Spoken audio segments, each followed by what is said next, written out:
बच्चों, आज हम लोग चैप्टर 4 मैं और मेरी माँ पढ़ेंगे। इस चैप्टर के अंतर्गत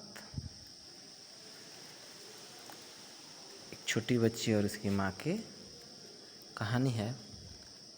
पाठ शुरू करने के पहले मैं आपसे और आपके पेरेंट्स से ये निवेदन करना चाहूँगा कि कृपया वे अपने बच्चों का नामांकन करा लें, ताकि ये वीडियो आपको उपलब्ध होती रहे और आपका बच्चा जो है पढ़ाई निर्बाध रूप से करता रहे। देखिए, इस पाठ छोटा सा एक पाठ है। इस पाठ में परिवार में कैसे एक दूसरे के माध्यम से मदद होती है, मदद मिलती है, उसको हम पढ़ेंगे।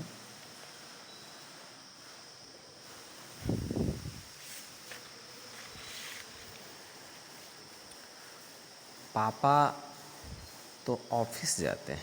ऑफिस का मतलब क्या होता है? दफ्तर, कार्यालय। और शाम को आते हैं। पापा कब आते हैं? शाम को आते हैं। भैया स्कूल जाता है और वह भी दोपहर के बाद आता है। भैया कहाँ जाता है?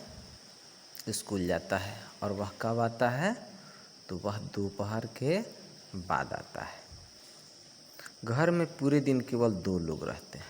घर में पूरे दिन कितने लोग रहते हैं? 2 लोग। मेरी माँ और बोलो कौन? तो मेरी माँ और बोलो कौन, यानी मेरी माँ और मैं। ये कौन कर रही है? छोटी बच्ची कह रही है। और मैं आगे क्या कहती है कि मैं रहती हूँ घर में। हम दोनों सब काम मिलकर करते हैं। हम दोनों से मतलब क्या है कि मैं और मेरी माँ, हम दोनों मिलकर घर के सारे कार्यों को करते हैं। हम में से किसी को कोई काम पूरा नहीं आता। पूरा नहीं आने का मतलब क्या है कि हम एक दूसरे का साथ देकर काम करते हैं।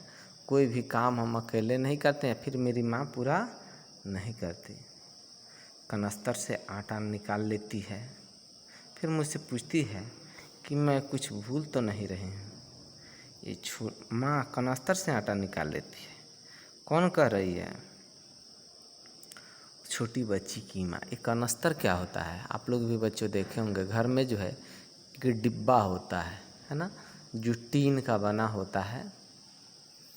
उसमें घर के खाने योग्य सामान जैसे चावल, आटा, दाल इत्यादि रखा जाता है। उसको क्या कहते हैं? कनस्तर कहते हैं। तो माँ कनस्तर से आटा निकाल लेती है, यानी उस डिब्बे से माँ क्या करती है? आटा निकालती है। फिर मुझसे पूछती है कि मैं कुछ भूल तो नहीं रही हूँ। और फिर मुझसे क्या कहती है कि मैं कुछ भूल तो नहीं रही हूँ। उस समय मैं ही याद दिलाती हूँ कि आटे में नमक तो डाला ही नहीं। यानी माँ जब भूल जाती है और पूछती है कि मैं कुछ तो भूल तो नहीं रही हूँ, तो उस समय मैं क्या करती हूँ? माँ को याद दिलाती हूँ कि आटे में नमक डालना तो भूल ही गई हूँ, यानी आटे में नमक नहीं डाली। मैं आटा गूँथती हूँ। आटा गूँथने का मतलब क्या है? हम लोग घर में कहते हैं आटा सानना कहते हैं, उसी को गूँथना भी कहते हैं, है ना। तो यहाँ गूँथने का मतलब है कि पानी मिलाकर उसको उस समय तक मिलाना जब तक कि वह एक अच्छी रोटी बनने के लायक हो जाए। उसी को हम क्या कहते हैं? गूँथना कहते हैं। तो मैं पानी डालती हूँ। कभी कभी मुझसे ज़्यादा पानी गिर जाता है। ये तो होता ही है कि कभी कभी क्या होता है कि पानी में अधिक से अधिक आटा में अधिक से अधिक पानी गिर जाता है। इससे आटा गीला हो जाता है। यानी उसकी एक निश्चित मात्रा है कि इतना पानी डालेंगे तो आटा अच्छा होगा।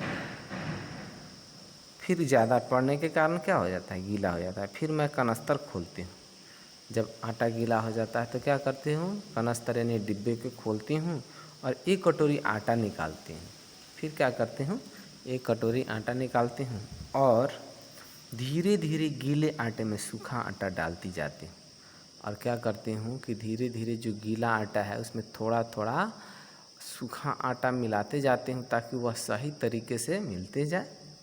सूखा आटा सफ़ेद होता है। सूखा आटा कैसा होता है? सूखे आटे का रंग कैसा होता है? उजला होता है, सफ़ेद होता है, पर गीला होने पर उसका रंग बदल जाता है। जब आटा वहीं गीला हो जाए तो उसका रंग क्या सफ़ेद रहता है? नहीं, उसका रंग अलग हो जाता है। तो आज हम लोग यहीं तक रहने देते हैं, है ना। इसमें जो लाल रंग के शब्द हैं उसको हम याद करना है, और जो जो शब्द कठिन लगे लिखने में, पढ़ने में, उसको भी याद करना है। तो आज हम इतना ही तक रहने देते हैं।